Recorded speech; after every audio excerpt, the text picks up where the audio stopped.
Para mim sempre foi difícil entender o que é a Santíssima Trindade, né? E também para mim é muito complicado, já trouxe vários pastores, padres, rabinos aqui, e cada um tem uma visão diferente sobre a figura do mal, né?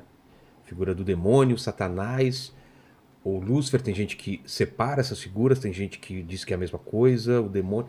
Qual é a tua visão sobre o que tem na Bíblia e o que tem sobre as fofocas do que é o Lúcifer, o demônio, a Estrela da Manhã, todas essas vertentes aí?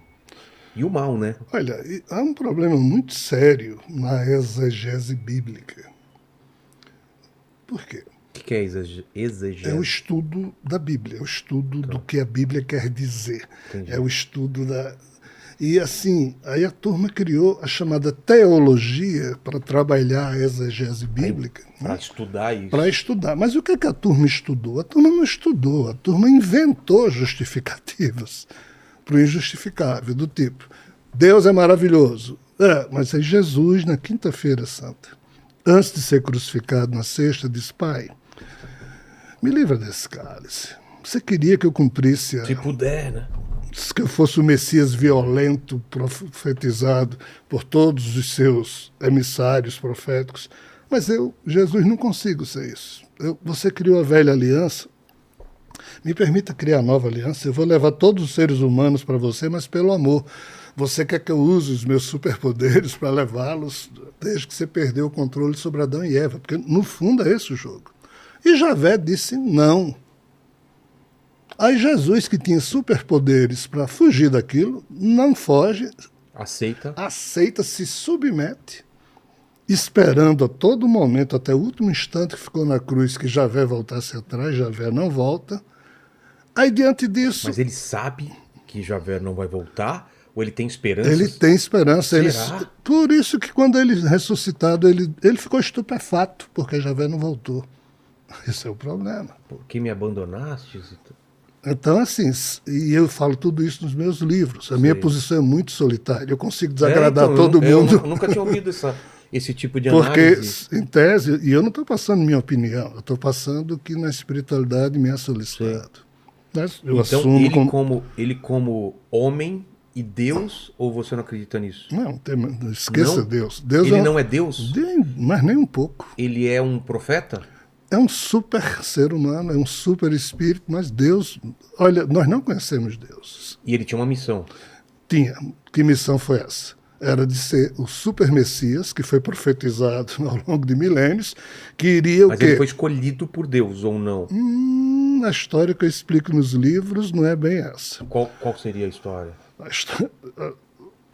Você me fez 4 perguntas, Então, eu estou tendo que pular.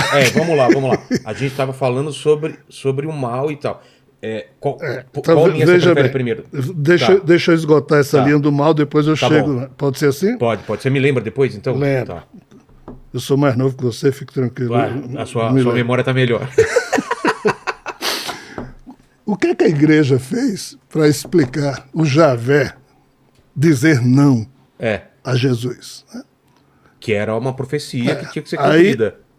os teólogos, na exegese bíblica, dizem o quê? Deus, O de Javé, Javé, amou tanto a humanidade que entregou que seu mandou seu único filho Isso, como para cordeiro. pagar com seu sangue os pecados da humanidade. Isso. É isso que está escrito. Exatamente, E é isso para que todos expiar. nós, 2000 anos, aceitamos. Exato.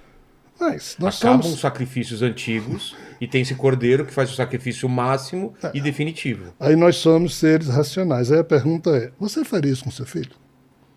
Eu não. Eu também não. 2, por que diabo, se eu sou um Deus superpoderoso, onipresente, onisciente, onipotente, justo, blá, blá, blá, eu vou precisar do sangue de alguém para pagar pecado de outrem? Entende? O que é que isso significa? Isso não tem o menor sentido lógico. Então, todas as justificativas dos teólogos são absolutamente ridículas, simplórias, furadas e, o pior, desonestas sobre a lógica humana. Observe você via epistemologia, via ontologia, o que você quiser.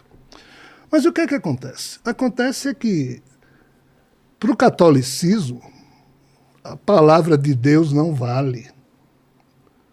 Sabia disso? Por quê? Porque o que vale é a interpretação da igreja sobre a palavra de Deus. O dogma católico teve que tirar das palavras de Javé a verdade, porque Javé é maluco, é um Deus maluco. Então, quando surgiu o catolicismo, a igreja é quem diz para a humanidade o que Deus falou, deixou de dizer, ou quem interpreta. Então, o que vale não é o que está na Bíblia para o católico. Vale o que o padre, ou seja, o Papa, interpreta e escreve um cânon, um dogma, e aí os católicos acreditam naquilo. Lutero foi alguém que disse, isso não é honesto. Aí Lutero voltou a dizer, tem que acreditar literalmente na Bíblia. Aí surgiu o protestantismo que hoje, em tese, se fosse fiel a Lutero, acreditaria literalmente na Bíblia. Eles acreditam, mas qual o problema? Cada pastor interpreta de um jeito, ou seja, está voltando à questão do catolicismo. Então é por isso que, como você disse, se você chamar 100 padres daqui, 100 pastores... Cada um vai ter uma visão. Cada um vai interpretar de um jeito e todos não homenageiam a racionalidade humana. Porque nada do que eles dizem, se sair da questão de fé, respeita a lógica humana. Não para em pé. Não para em pé, cara. Não, mas isso é uma questão de fé. Aí tem que ser respeitado. Entendi. Então, fé, cada um diz o que quer. Tá certo? Então... Mas onde o mal...